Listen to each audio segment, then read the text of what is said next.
This one's called The New Boy's Name by E.M. Coventry. What's your name? The small boy went very red. Why hadn't he thought of it? Why hadn't Mother told him? Of course they would want to know his name. He faced a group of other small boys and got redder and redder as they waited for his answer. It was his first day at school, and he was the only new boy that term. Can't you talk? Said Jimmy Watson rudely. We want to know your name. What is it? The new boy's face was so red it couldn't get any redder. My name's M. Smith, he said.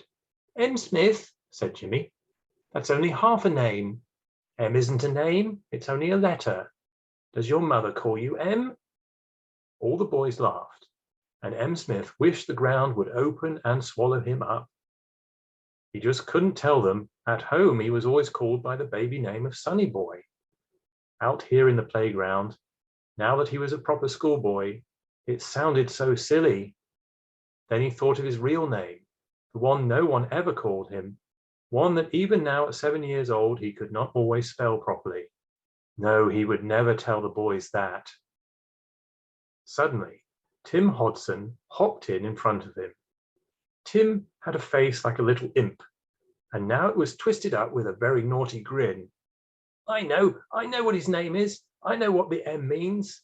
His name is Moses. Oh, what a name to have.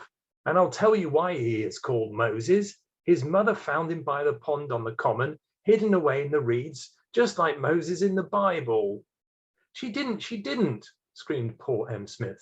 And my name isn't Moses, it's... He stopped just in time. The bell rang for lessons and they all rushed in.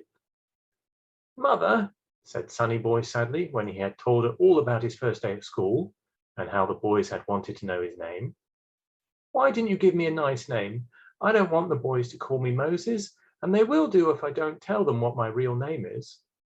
But, Sonny Boy, said his mother, tucking him up in bed, how silly of you not to tell them your real name at once. It's a very nice name. It was your father's name, and you know how brave he was, and it was your grandfather's name, and he was a great soldier, and so brave that he got a BC. You should be proud to have their name and try to be brave like they were. But Sonny Boy wasn't proud of his name.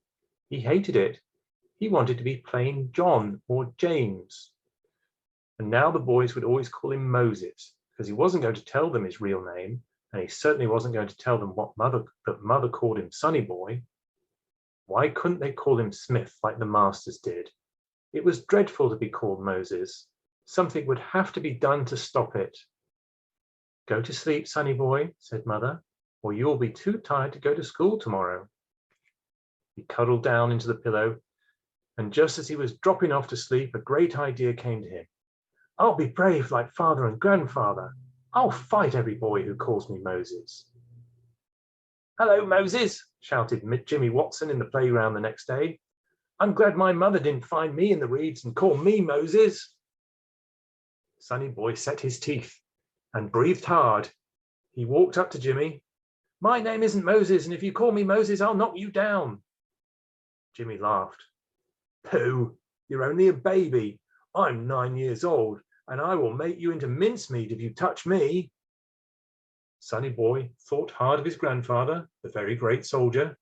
Then he doubled up his small fist and hit Jimmy bang on the shoulder. But before Jimmy could hit him back, there was a terrible yell from Tim Hodson at the bottom of the playground. All the boys ran to see what was the matter. Tim was shrieking and tearing at his trouser pocket, out of which smoke was coming. Jimmy rushed off to the school shouting for a master. Sonny Boy forgot his grandfather, but he remembered a story Mother had read to him about a little girl being rolled up in a hearthrug when her dress had caught fire.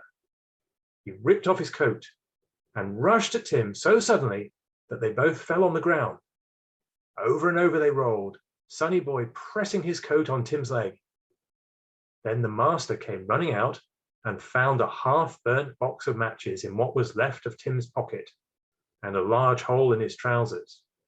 But his leg was only burnt a little bit. Sonny Boy had saved him. Sonny Boy was a hero.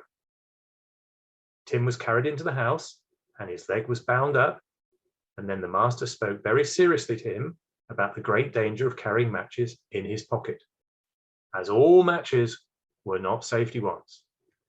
He told him that if Smith had not been so quick with his coat, his leg would have been badly burnt. He called Smith a very brave boy. In the playground, all the boys had gathered around Sonny Boy. They were making a great fuss of him. Tim pushed through the group and put his hand on Sonny Boy's arm.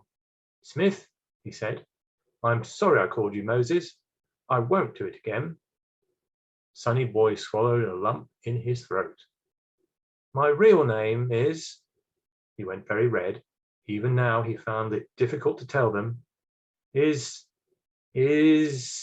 Montmorency." "My hat," said Tim. "What a fine name." Then he threw his cap up in the air. "Hooray, hooray, we'll call you Monty." And Sonny Boy wondered why Mother had never thought of such a nice way of calling him Montmorency. The end.